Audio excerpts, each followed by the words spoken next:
Bismillahirrahmanirrahim. Assalamu alaikum dear students. I welcome you all in today's online class. As you all know that we are discussing biochemistry and our today's topic is nucleic acids. So in this lecture we are going to discuss nucleic acids, the discovery, types of nucleic acids, the structure of nucleic acids, basically their subunits you can say, then structure of all components and difference between DNA and RNA. So dear students, first of all, nucleic acids are the polymers that consist of the nucleotide subunits. You can take it as subunits, so it will be more clear to you all. Located in the nuclei of the cell and hereditary determinants of living organisms. Means एक नस्ल से दूसरी नस्ल तक जो hereditary material पहुंचता है, you can see कि बहुत सारे स्टूडेंट्स ऐसे होंगे, बहुत सारे लोग आपके इर्द गिर्द जैसे होंगे जिनकी आई कलर, जिनका हेयर कलर, जिनकी हाइट, जिनकी फीचर्स उनके पेरेंट्स से मिलते हैं. तो it means that they have gotten all those things, all those features from their from the gene pool of their family. तो ये नस्ल दर नस्ल जो मटीरियल ट्रांसफ़र होता है एक जनरेशन से दूसरी जनरेशन तक within a family, that is termed as hereditary material and nucleic acids are responsible for that. So these are the hereditary determinants of the living organisms.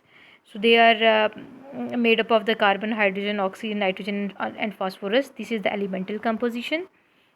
Now coming towards the history, you should know that the nucleic acids were first of all demonstrated in the nuclei of pus cells in 1868 by Friedrich Mischer.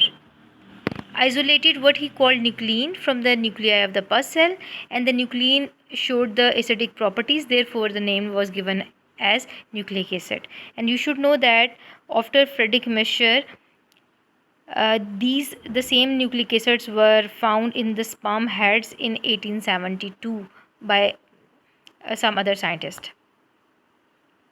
And then there are two types of nucleic acids: DNA deoxyribonucleic acid and RNA ribonucleic acid, right? So these are the two types of nucleic acid.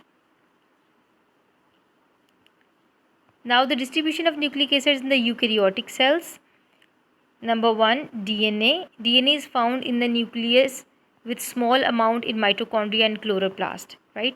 So basically DNA resides in nucleus, but it is also found in small quantity in mitochondria and chloroplast. जो student bio के हैं उनको तो ये cell के ये जो organelles हैं इनका बड़ी डिटेल में पता होता है. इंजीनियरिंग के स्टूडेंट आप लोग सिर्फ इसकी आउटलाइन को जो है वो याद रख सकते हैं.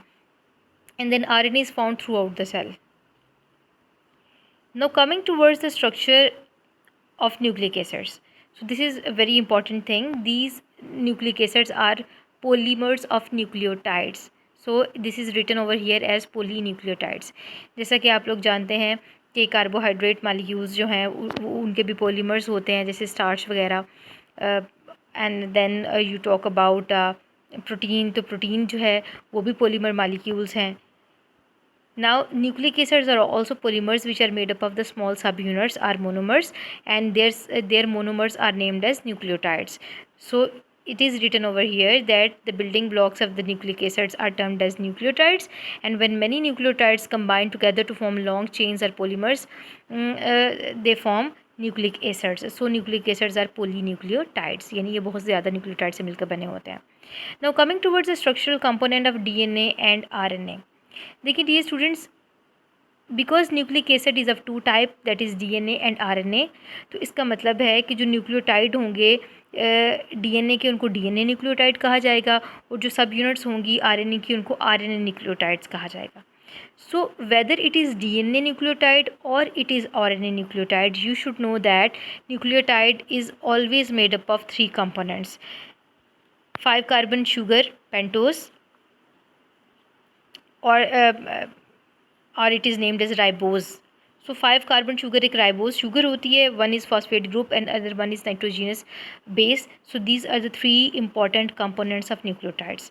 तो चाहे वो DNA nucleotide है या RNA nucleotide है, nucleotide is always made up of 3 subunits. You should know this. So here we go. This diagram is very clearly showing you the composition of a nucleotide, यानी एक जो सब unit होता है, एक मोनोमर है, चाहे वो डीएनए का है या आरएनए का है, which is named as nucleotide, वो 3 बेसिक कंपोनेंट से मिलकर बना होता है. The central component is sugar, 5 carbon sugar होती है, जो डीएनए के केस में डीऑक्सीराइबोज कहलाती है, and in case of RNA it is termed as ribose sugar. Then to one of the 5 carbons of sugar, एक के साथ फॉस्फेट ग्रुप अटैच होता है. वो किस कार्बन के साथ है, I am going to show you onwards. और उन 5 कार्बन्स में से किसी एक कार्बन के साथ जो है वो नाइट्रोजीनियस बेसिस में से कोई एक बेस अटैच होती है, राइट. तो variety of bases are available there. For example there are 2 categories of nitrogenous bases, यानी नाइट्रोजन कंटेनिंग बेसिस की भी 2 कैटेगरीज होती हैं. एक कैटेगरी है purines, these are double ringed structures, and the examples are adenine, symbol is A, and guanine, symbol is G. And other category of nitrogenous bases is pyrimidine, and these are the single ringed, one ringed structures, and the examples are cytosine, thymine and uracil. तो आप लोगों ने याद रखना है कि एक central nucleotide की फॉर्मेशन में एक सेंट्रल शुगर होगी जिसकी एक कार्बन के साथ फॉस्फेट ग्रुप अटैच है, और किसी एक कार्बन के साथ इन वैरायटी ऑफ बेसिस में से कोई भी एक बेस अटैच होगी. So that is how these 3 components combine together to form one nucleotide. And number of nucleotides join together with each other through the linkages which are termed as diester linkages. यहाँ पर एक और चीज़ मैं elaborate करती जाऊँ कि ऐसे बहुत सारे न्यूक्लियोटाइड एक दूसरे के साथ डाइएस्टर लिंकेज के थ्रू बॉन्ड बनाते हैं और लंबी लंबी चेन्स बना देते हैं न्यूक्लिक एसिड्स की. जब हमने कार्बोहाइड्रेट की बात की थी तो we talked about the glycosidic bond. जब हमने बात की थी प्रोटीन्स की तो हमने पेप्टाइड बॉन्ड की बात की थी. तो जब हमने बात की थी लिपिड्स की तो हमने एस्टर बॉन्ड की बात की थी. And now we are talking about the phosphodiester linkage, right? So in nucleotides, in nucleic acids, different nucleotides combine together through phosphodiester linkage to form polymers. So one by one हम इन components को discuss करते जाते हैं. जैसे sugar है तो 5 carbon keto sugar और जिसका नाम पेंटोज है, आप इसको राइबोज भी कहते हैं. One possesses deoxyribose and other contain ribose sugar, यानी अगर डीएनए न्यूक्लियोटाइड है तो उसके अंदर डीऑक्सीराइबोज शुगर होगी, और अगर आरएनए का न्यूक्लियोटाइड है तो उसके अंदर जो शुगर होगी वो राइबोज शुगर होगी. थोड़ा सा फ़र्क होता है दोनों में. Both sugars are present in furanose form and beta configuration. This is not important point for you people because this is not given in your textbook. And pentose sugar form ester with phosphoric acid and is called phosphodiester bond. तो बहुत important चीज़ ये है कि ये जो different nucleotides हैं इनके अंदर phosphodiester linkage exist करता है when they form polymers. So these are the 2 types of sugars. The first one is ribose sugar जो कि आरएनए के अंदर होती है, and the second one is deoxyribose sugar जो कि कहाँ पर मौजूद होती है, डीएनए में. इनमें बहुत थोड़ा सा फ़र्क है डियर स्टूडेंट्स. अगर आप देखना शुरू करें तो जो बॉटम के अंदर 2 कार्बन्स हैं, अगर आप इन दोनों स्ट्रक्चर्स की वो 2 कार्बन्स को कंपेयर करें तो राइबोज के अंदर दोनों कार्बन के साथ हाइड्रोक्सिल ग्रुप अटैच्ड है, वेयर एज डीऑक्सीराइबोज के साथ एक कार्बन के साथ हाइड्रोक्सिल ग्रुप नहीं है. सो बिकॉज उसके अंदर हाइड्रोक्सिल ग्रुप नहीं है, that is why it is termed as deoxyribose. Means उसके अंदर हाइड्रोक्सिल की बजाय हाइड्रोजन ग्रुप है, that is why it is termed as deoxyribose. तो ये थोड़ा सा फ़र्क है राइबोज और डीऑक्सीराइबोज का. So they are present in RNA and DNA respectively. Now coming towards nitrogenous bases. So 2 types of nitrogenous bases are there, purines and pyrimidines. And purines include adenine and guanine, and pyrimidines include uracil, thymine and cytosine. और यहाँ पर आपने याद रखना है कि प्यूरीन्स जो है वो डबल रिंग्ड स्ट्रक्चर्स होते हैं, these are given in your book as well. और pyrimidines जो है वो सिंगल रिंग्ड स्ट्रक्चर्स होते हैं. You can see it over here, right. जो आपको लेफ्ट साइड पर जो डबल रिंग्ड स्ट्रक्चर्स नज़र आ रहे हैं, adenine and guanine, these are the examples of purine. And on the right side you can see the 2 examples of pyrimidine, these are the single ringed structures, that is thymine and cytosine. अच्छा, uracil has not been shown over here. और uracil से related बहुत important point ये है कि DNA के अंदर जहाँ थायमिन अटैच होता है चेन के साथ, आरएनए के मालिक्यूल्स के अंदर या आरएनए न्यूक्लियोटाइड्स के अंदर थायमीन की जगह यूरेसिल को यूज़ किया जाता है. सो that is a difference between DNA and RNA. First difference was that in RNA ribose sugar is present, in DNA deoxyribose sugar is present, and the second difference is that in DNA where thymine is used, in RNA we use uracil in place of thymine.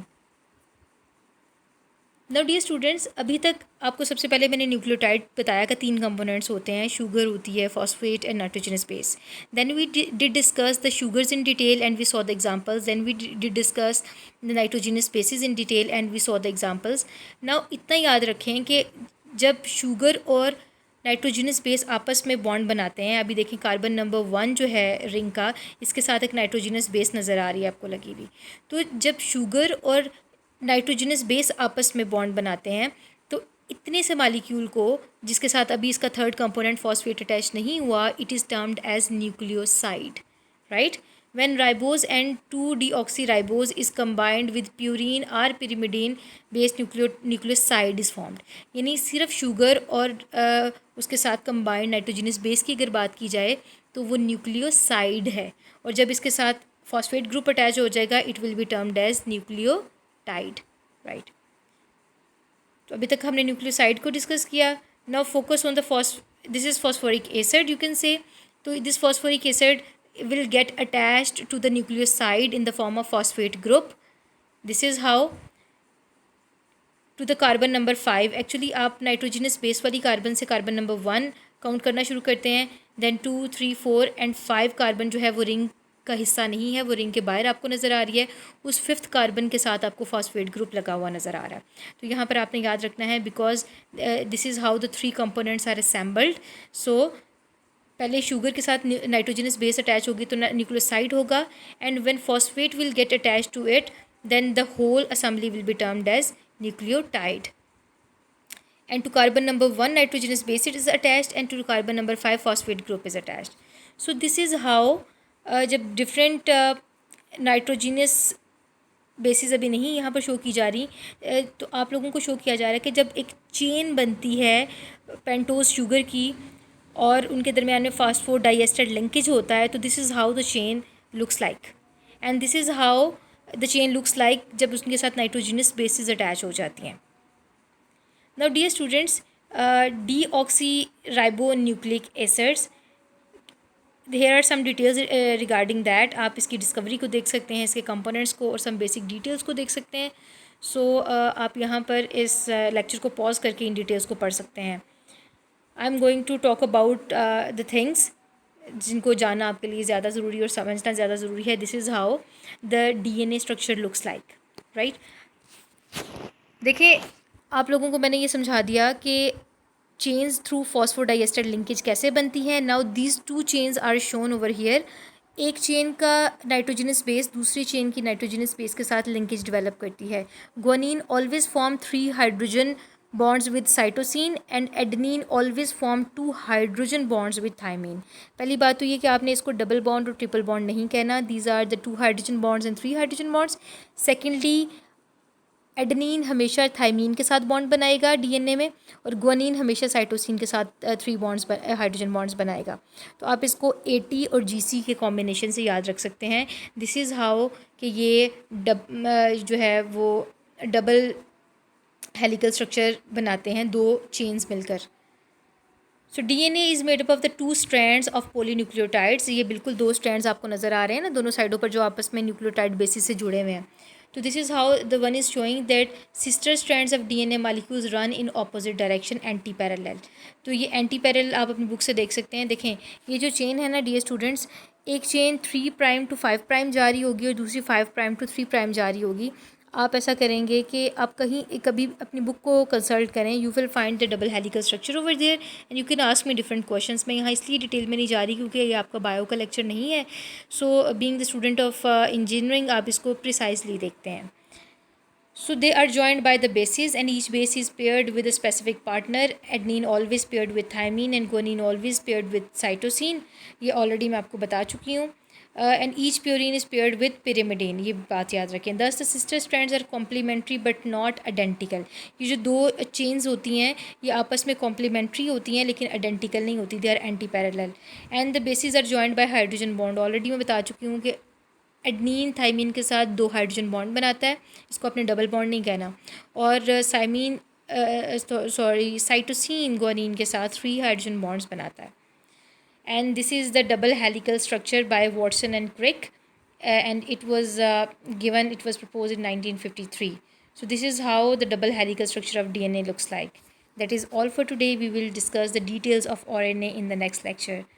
Thank you so much. Stay blessed, stay safe.